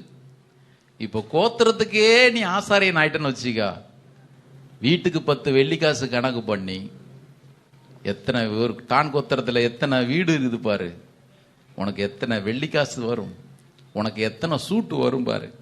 இப்போ 20வது வசனம். இப்பொழுதுதான் ஆசாரியனுடைய இருதயம் அப்படியே பறக்குது. வசனம் சொல்லுது பாருங்க. அவன் ஏபோத்தையும் சுரூபங்களையும் வெட்டப்பட்ட விக்கிரகத்தையும் எடுத்துக்கொண்டு ஜனங்களுக்குள்ளே புகுந்தான். அர்த்தம் என்ன தெரியுமா? கர்த்தர் இடத்துல விசாரிக்கிற அனுபவம்னு ஒன்று இருந்துகிட்டே இருக்கும் ஏபோத்து. அதே நேரத்தில் தேராபீம் பக்கத்துல கொண்டு வச்சுக்கிட்டே இருந்தான். இது வாசிக்கும் பொழுது எனக்கு ரொம்ப துக்கம். ஆண்டவர், இன்றைக்கு சபைகளும் கூட அப்படிப்பட்ட ஒரு நிலைமை வந்துடுச்சு. தேவன் எந்த நோக்கத்திற்காக சபையை பிரித்தெடுத்தாரோ அதே நோக்கத்தோட சேர்ந்து இதுவும் மாறி போய் எதுனே தெரியாத அளவுக்கு உலகம் மாறிடுச்சு. ஆண்டவரே, ஒரு பரிசுத்தவான் சொன்னாரு, I look for the church, I found it in the world. I look for the world, I found it in the church. நான் சபையை தேடினேன், அது உலகத்திற்குள் இருந்தது. நான் உலகத்தை தேடினேன், அது சபைக்குள்ளே இருக்கிறது. இருக்குதா இன்னைக்கு? ஒரு முறை அப்படிதான் ஒருத்தன் தயிரும் வெண்ணையும் வியாபாரி. அவன் டெய்லி காலையில போவான், கதன உடனே எல்லாத்தாலையும் மேலே வருது பாரு. அப்படி டெய்லி மார்க்கெட்டுக்கு போவான், தயிர் கேட்குறவங்களுக்கு தயிர் போடுவான், வெண்ணெய் கேட்குறவங்களுக்கு வெண்ணெய் போடுவான். ஒரு நாள் ரெண்டுக்கும் தனித்தனி கரண்டி. அன்னைக்கு ஒரு நாள் கரண்டி எடுத்துட்டு ஒரே கரண்டி தான் கொண்டு போனான். வர்ற கூட்டத்தை பார்த்து மாற்றி மாற்றி கழிவு உள்ளே போடுறத ஒன்று கஷ்டமாக இருந்துச்சு. ஒரே கரண்டி, தயிருக்கும் ஒரே கரண்டி, வெண்ணெய்க்கும் ஒரே கரண்டி. எப்படி இருக்கும் யோசிச்சு பாருங்க. சாயங்காலம் வந்தவன் எல்லாம் திருப்பி கொண்டு வந்தான். அட, உங்ககிட்ட வெண்ணெயை கேட்டால் தயிரை தந்திருக்கிற. ஒருத்தன் சொன்ன, உன்கிட்ட தயிரை கேட்டால் வெண்ணெய் தந்திருக்கிற. இன்னைக்கு சபை அப்படி தானே மாறிடுச்சு. என் ஃப்ரெண்டுடைய தங்கச்சிக்கு கல்யாணம், நான் தான் கிச்சனில் இன்சார்ஜ், நான் தான் இன்சார்ஜ். அவன் இத்தனை பேருக்கு கொடுத்தானா இன்விடேஷன், படுவாவி 800 பேருன்னு சொல்ல பார்த்தா 1500 பேர் வந்துருப்பான் போல் தெரியும். எல்லாம் கரெக்டாக இருக்கு, சாம்பார் தான் குறைஞ்சிச்சு. அந்த அண்ணன் சாம்பார் குறையுதுன்னு நான் சொன்னேன், கொஞ்சம் போல ரசத்தை எடுத்து ஊத்துறா, ஒன்றும் ஆகாது. கடைசியில் ஊற்றி ஊற்றி ஊற்றி எது சாம்பார் எது ரசம். ஒருத்தனை போய் முதல்ல சோறு வச்சுட்டு கொண்டு போய் ஊத்துறான். என்னப்பா ரசத்தை ஊத்துறான்? அண்ணா இதானா சாம்பார்ண்ணா. அவர் சாப்பிட்டு முடிச்சு, தம்பி ரசத்தை ஊத்து. அவங்க கொண்டு போய் ஊத்துறேன். என்னப்பா ரசம் கேட்ட சாம்பார் ஊத்துறான்? அண்ணா இதானா ரசம். நல்ல கவனிங்க, நல்ல கவனிங்க, சிரிக்கிறதுக்காக சொல்லலை. இன்னைக்கு சபையில அதே மாதிரி நிலைமை வந்துச்சு. பிரதர் எது பிரதர் உலகம்? ஏங்க இதாங்க உலகம். எது பிரதர் சபை? பிரதர் இதான் பிரதர் சபை. அன்னைக்கு பெருகுமு சபையில காணப்பட்ட இதே காரியம்தான். நீங்க ஒருவேளை கேட்கலாம், பிரதர் அப்படி என்ன பெரிய இடரலை கொண்டு போட்டுட்டான், பிலையாம் கொண்டு வந்து போட்டுட்டான். வாசிக்கலாமா? யூதா எழுதின பொதுவான நிருபம் எடுங்க பார்ப்போம். கடைசி நாட்கள்ல நீங்க கேட்கலாம், அவங்களும் ஊழியக்காரன் தானே, அழைக்கப்பட்டவங்க தானே. தயவுசெய்து யாரையும் குற்றப்படுத்தல, ஆனால் வசனத்தை மாத்திரம் ஒவ்வொரு நிமிஷம் நீங்க கவனிக்க வேண்டும் என்பதற்காக இது ஒரு எச்சரிப்பின் செய்தியாக எடுத்துக்கொள்ளுங்க. யூதா தன்னுடைய நிருபத்தை எழுதும் பொழுது எழுதுகிறாரு, இவர்கள் ஊழியம் அல்லது சபைக்குள்ள வந்தவங்க தான், ஊழியம் செய்கிறவர்கள் தான், போதிக்கிறவங்க தான். ஆனால் 3வது வசனத்தை நான் வாசிக்கிறேன், எடுங்க பார்ப்போம். பிரியமானவர்களே, பொதுவான ரட்சிப்பை குறித்து உங்களுக்கு எழுதும்படி நான் மிகவும் கருத்துள்ளவனாய் இருக்கையில் பரிசுத்தவான்களுக்கு ஒரு விசை ஒப்பு கொடுக்கப்பட்ட விசுவாசத்திற்காக நீங்கள் தைரியமாய் போராட வேண்டும் என்று உங்களுக்கு எழுதி உணர்த்துவது எனக்கு அவசியமாய் கண்டது. அன்னைக்கு பாருங்க, விசுவாசத்திற்காகத்தான் போராடணும். திடீர்னு யூதாக்கு ஒரு எண்ணம் வந்துச்சு, ரட்சிப்பை குறித்து பேசலாமான்னு வரும்பொழுது வேண்டாம், அதை விட பெரிய போராட்டம் இருக்குது. என்ன? பொதுவான விசுவாசத்தை குறித்து பேசணும் எழுதும் பொழுது 4வது வசனத்தை எல்லாரும் வாசிக்க பார்ப்போம். ஏனெனில் நமது தேவனுடைய கிருபையை காம விகாரத்துக்கு ஏதுவாக புரட்டி ஒன்றான ஆண்டவராகிய தேவனையும் நம்முடைய கர்த்தராகிய இயேசு கிறிஸ்துவையும் மறுதலிக்கிற பக்தியற்றவர்களாகிய சிலர் பக்க வழியாய் நுழைந்திருக்கிறார்கள். அவர்கள் இயேசு என்கிற வாசல் வழியாய் பிரவேசித்தவர்கள் அல்ல, சபைக்குள்ளே காணப்படுகிறவர்கள், போதிக்கிறவர்கள். ஆனால் யூதா எழுதும் பொழுது எழுதுகிறாரு, அவர்கள் பக்க வழியாய் நுழைந்தவர்கள். நீங்க கேட்கலாம், அது என்னங்க தேவனுடைய கிருபை காம விரத்துக்கு ஏதுவாக புரட்டி? நான் ஆரம்பத்தில் உங்களுக்கு சொன்னேன், தீத்து தன்னுடைய நிருபத்தை எழுதும் பொழுது சொல்றாரு, எல்லாருக்கும் ரட்சிப்பை அருளத்தக்கதாக தேவனுடைய கிருபை பிரசன்னமானது உண்மைதான். ஆனால் இப்ப வாசிங்க பாப்பா அந்த வசனத்தை. தீத்து 2வது அதிகாரம் ரொம்ப அற்புதமா இருக்கும் பாருங்க. இன்னைக்கு கிருபை கிருபைன்னு சொல்லிட்டு கிருபையை போட்டு காலு கீழே போட்டு மிதிச்சுட்டு கிடக்குறாங்களே, பந்தாட்டிட்டு கிடக்குறாங்களே, அந்த கிருபைக்கு நல்ல விளக்கம் கொடுக்கிறார். அந்த கிருபை என்ன பண்ணும் அப்படின்றத ரொம்ப அற்புதமா சொல்றாரு பாருங்க. தீத்துக்கு எழுதும் பொழுது பவுல், எடுங்க பார்ப்போம். 2வது அதிகாரம் 11வது வசனம் எல்லாரும் எடுங்க ப்ளீஸ், தயவுசெய்து எல்லாரும் வாசிக்கணும். வாசிக்கலாமா? ஏனெனில் எல்லா மனுஷருக்கும் ரட்சிப்பை அளிக்கத்தக்க தேவ கிருபையானது பிரசன்னமாகி, அப்படி பாதியில விட்டுட்டு போயிடல, ரட்சிப்பை மட்டும் கொடுத்துட்டு போயிடல. இந்த ரட்சிப்பை கொடுத்த அதே கிருபை என்ன தெரியுமா செய்து? அடுத்த வசனத்தை வாசிங்க. நாம் அவ பக்தியையும் லௌகிக இச்சைகளையும் வெறுத்து தெளிந்த புத்தியும் நீதியும் தேவ பக்தியும் உள்ளவர்களாய் இந்த உலகத்தில் வாழ்ந்து நான் நம்பி இருக்கிற ஆனந்த பாக்கியத்துக்கும் மகாதேவனும் நமது இரட்சகருமாகிய இயேசு கிறிஸ்துனுடைய மகிமையின் பிரசன்னமாகுதலுக்கும் எதிர்பார்த்து கொண்டிருக்கும்படி நமக்கு போதிக்கிறது. கரங்களுர்த்தி சத்த முறையில சொல்லுவோமா? ரட்சிக்கும்படி வெளிப்பட்ட கிருபை வசனம் சொல்லுது, எல்லாத்தையும் வெறுக்கிறதற்கும் போதிக்குது. நாம் தேவ பயமுள்ளவர்களாக இந்த உலகத்தில் வாழும்படி போதிக்குது, நீதியை நடப்பிக்கும்படி போதிக்குது. இன்னைக்கு கிருபன்ற வார்த்தைக்கு ஆளாளுக்கு ஒவ்வொரு விளக்கம் கொடுக்குறாங்க.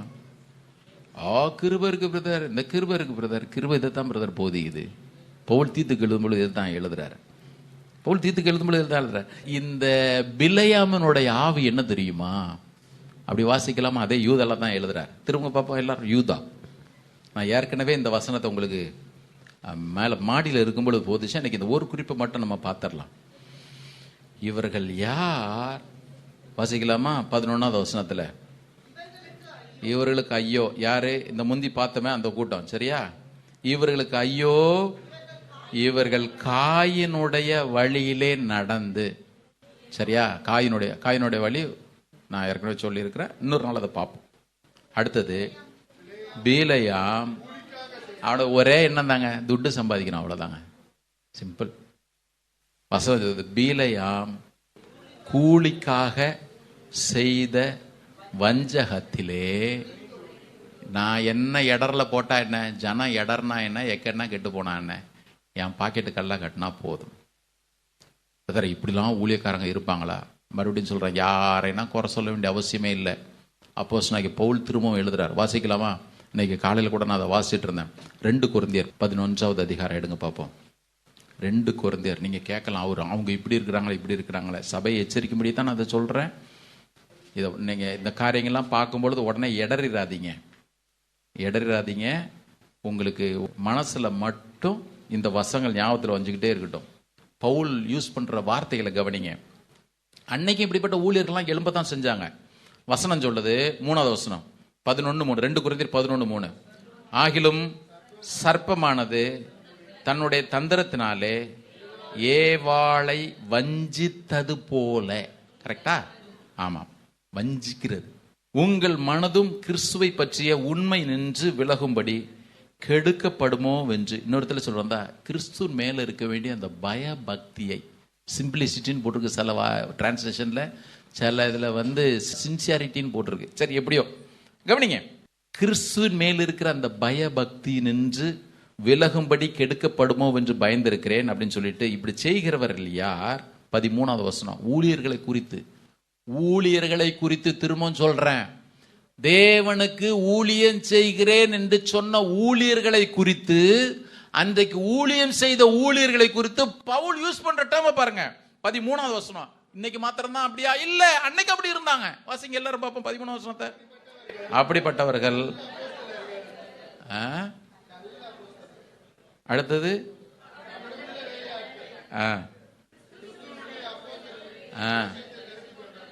இருக்கிறார்கள். அது ஒன்றும் ஆச்சரியம் இல்லையே. சாத்தான் ஒளி இருந்ததனுடைய வேஷத்தை தடுத்து, ஆகையால் அவனுடைய ஊழியக்காரரும் நீதியின் ஊழியக்காரருடைய வேஷத்தை தரித்து கொண்டால் அது ஆச்சரியம் அல்லவே. அவளுடைய முடிவு அவர்கள் கிரியைக்கு தக்கதாக இருக்கும். பெர்கமு சபையில் இன்னைக்கு இருந்ததுதான். பெர்கமு சபையில் இருந்த எனக்கு பெரிய பிரச்சனையே அதுதான். என்ன?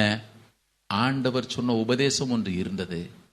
சைட் பை சைடில் இது ஆண்டவர் கொண்டு வந்ததா இல்லைன்னா உலக பிரகாரமானதா இல்லை சாத்தான் எடுத்துன்னு வந்ததான்னு தெரியாமல் ரெண்டையுமே அவங்க ஃபாலோ பண்ணிட்டு தான் இருந்தாங்க. ரெண்டையும் அவர்கள் செய்து கொண்டு தான் இருந்தார்கள். இந்த நிக்கோலாய் மதஸ்தர்ன்றது அது பின்னால் அப்படி 300வது வருஷத்திலிருந்து 600வது வருஷம் வரைக்கும் அந்த நாட்களில் தான் மரியாள் வழிபாடு வந்துச்சு.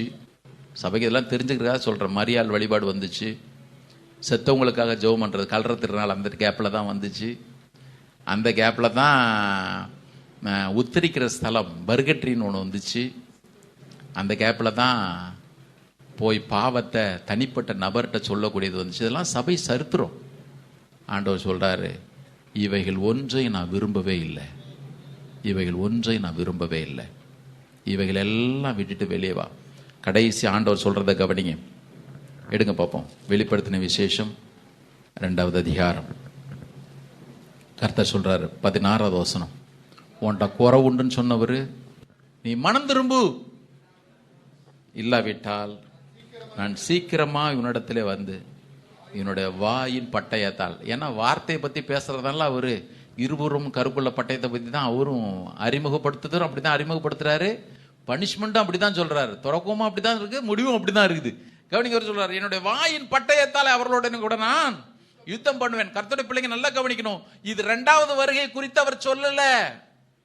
ஆண்டவர் பெர்கமு சபைகிட்ட நீ ஒழுங்கு மரியாதையா சத்தியத்தின் பக்கத்துல திரும்பலன்னா நான் என்னுடைய வாயின் பட்டயத்தினால யுத்தம் பண்ணுவேன் என்று சொன்னது 2வது வருகையில கிடையாது. அது உடனடியாக நடந்த ஒன்று. சபைக்கு அதான் ரொம்ப முக்கியம். பெர்கம்ன்ற இடத்துல சபையே அதுக்கப்புறம் இல்லாம போச்சு.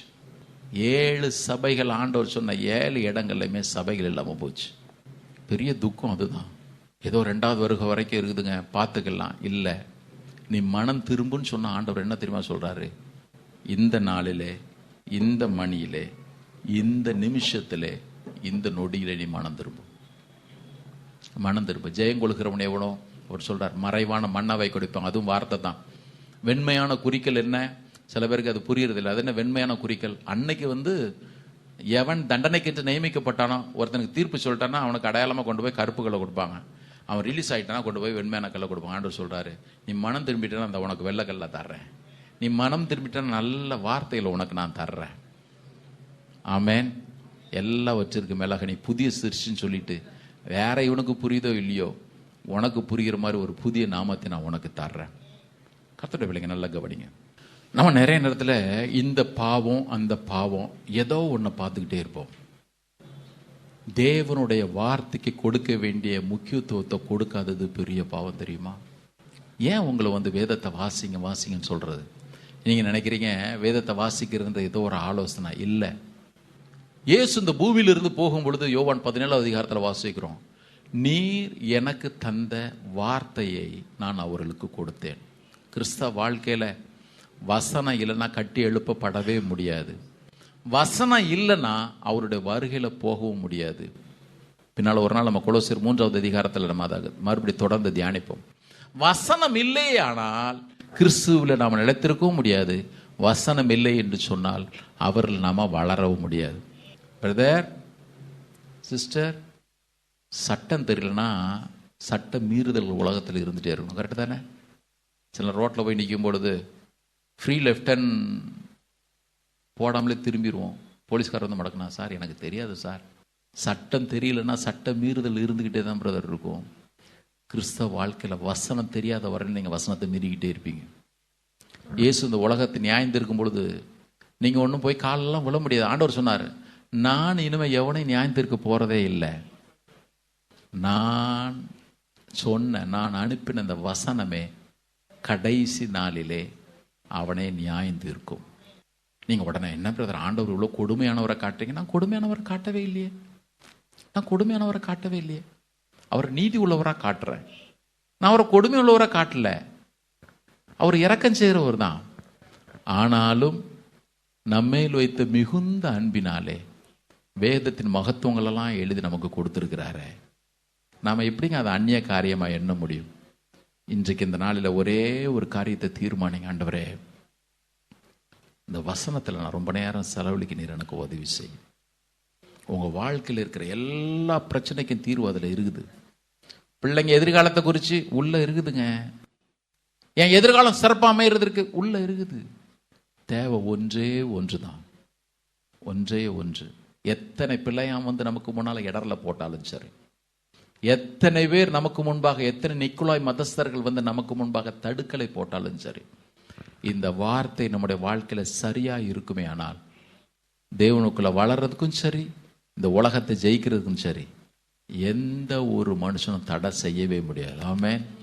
அதே நேரத்தில் அந்த பெர்கமு சபையை போல எந்த ஒரு விதத்திலும் உலகத்தோட நான் டைலூட் ஆகவே மாட்டேன். ஆண்டவரே, எனக்கு வேண்டாம், எந்த விதத்தில் எனக்கு வேண்டாம்.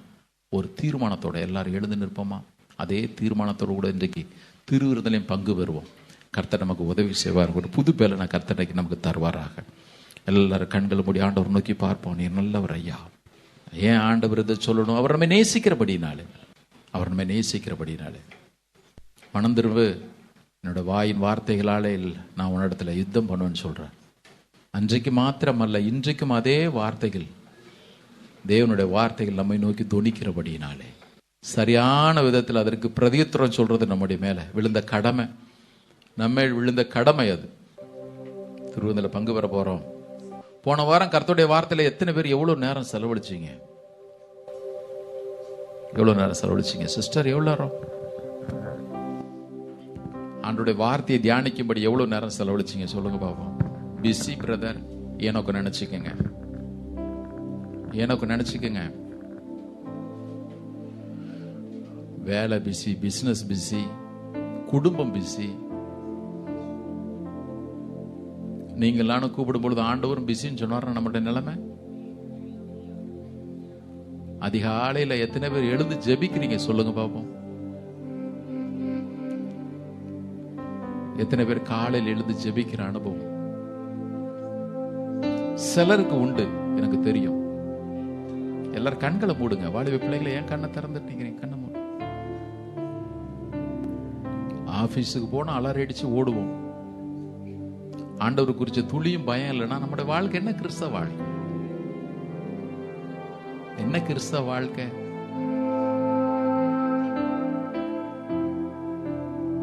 காலையில எழுந்து கர்த்தருடைய முகத்தை தேடுற அனுபவம் இன்னைக்கு நமக்கு இல்லைன்னா நம்ம விசுவாசியே கிடையாதுங்க. ஜெபிக்கிறதுக்கு நமக்கு நேரம், நம்ம என்ன விசுவாசி? ஆண்டவர் பேசுறத கேட்கறதுக்கு, அந்த வேதத்தை வாசிக்கிறதுக்கு நமக்கு நேரம் என்ன விசுவாசி?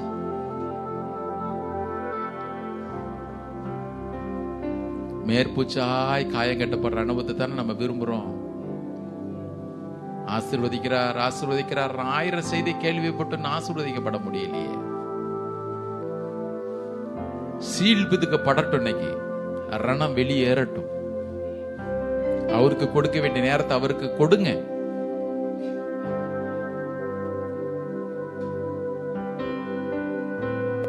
இயேசு திட்டம் தெளிவா சொன்னார். ராயனுக்கு கொடுக்கறது ராயனுக்கு கொடு, தேவனுக்கு கொடுக்க வேண்டியது தேவனுக்கு கொடு. கட்டளை.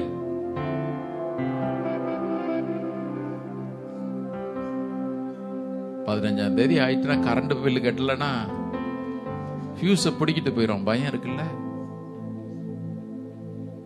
பிள்ளைக்கு ஃபீஸ் கட்டலன்னா வெளியே நிறுத்தி வச்சிருவாங்க. பயம் இருக்குதுல்ல,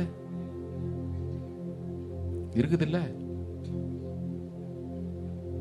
பேங்க்ல லோனை கரெக்டான நேரத்தை கட்டலன்னா அவ்வளவுதான், ஜப்தி பண்ணிட்டு போயிடுவாங்க. பயம் இருக்குல்ல. அந்த பயம் என் தேவன் மேல இல்லாம நமக்கு போகுதுன்னு தெரியல. அந்த அளவுக்கு தான் நம்ம ஆண்டவரை கனம் பண்றோம்ல, அந்த அளவுக்கு தான் நம்ம கர்த்தர் கொடுக்க வேண்டிய கணத்தை கொடுக்குறோம். நான் மிச்ச மீதி தர்றதை நீர் எடுத்துட்டு போற ஆண்டவரேன்னு சொல்லக்கூடிய அந்த நிலைமையை தேவன் வெறுக்கிறார். இன்னைக்கு தீர்மானம் எடுங்க. ஆண்டவரே, எப்பொழுதுமே என்னுடைய வாழ்க்கையில சிறந்ததை நான் உமக்கு தருகிறேன். அதிகாலை நேரத்தை உமக்கு நான் தர்றேன் ஐயா. நள்ளிரவு நேரத்தை நமக்கு தர்றேன். ஒரு குவாலிட்டி டைம். நேரம் கிடைக்கும் பொழுது ஜெபி பண்றதெல்லாம் வேண்டாம். இந்த நல்ல அனுபவத்தோடு இருந்த கர்த்தருடைய பிள்ளைங்க நிறைய பேர் இன்னைக்கு சபையில சோர்ந்து போய், அல்லது ஏதோ ஒண்ணுல இடறி எதையோ ஒண்ணு பார்த்துட்டு போயிட்டு இருக்கிற அனுபவங்கள் எல்லாம் மாறுபடி கர்த்தர் இன்றைக்கு தனிப்பட்ட விதத்தில் இடைப்படுவாராக. எல்லாரும் கண்களை மூடும். ஆண்டவர்கிட்ட கேளுங்க. ஆண்டவரே, எந்த பிஸியான வேலையில ஏனோக்கு போல உம்மோடு சஞ்சரிக்கிற ஒரு அனுபவம் எனக்கு வேணும் ஐயா, எனக்கு வேணும். அப்படி இருந்தாதான் இந்த உலகத்துல இடரலுக்கு நாம தப்ப முடியும். Thank you Lord, we praise you, we praise you, we praise you, we praise you. உலகம் எல்லாம் மாயையா, உலகம் எல்லாம் மாயையா, அன்பொன்றே போதுமையா, அன்பொன்றே போதுமையா. பிரசன்னம் பிரசன்னம் தேவ பிரசன்னம், பிரசன்னம் பிரசன்னம் தேவ பிரசன்னம். இன்னும் உம்மை அறியணுமே, இன்னும் உம்மை கரங்களை உயர்த்தி ஜெபமா இன்னும் சின்சியரா சொல்லுங்க. ஆண்டவரே, நான் உம்மை இன்னும் I want to know you more. இன்னும் உம்மை அறியணுமே ஆண்டவரே, இன்னும் உம்மை அறியணுமே, இன்னும் உம்மை அறியணுமே, இன்னும் கிட்டி சேரணுமே, இன்னும் கிட்டி சேரணுமே. பிரசன்னம் பிரசன்னம் தேவ பிரசன்னம், பிரசன்னம் பிரசன்னம் தேவ பிரசன்னம். ராஜாவும் பிரசன்னம் போதுமையா, ராஜாவும் பிரசன்னம் போதுமையா, எப்போதும் எனக்கு போதுமையா.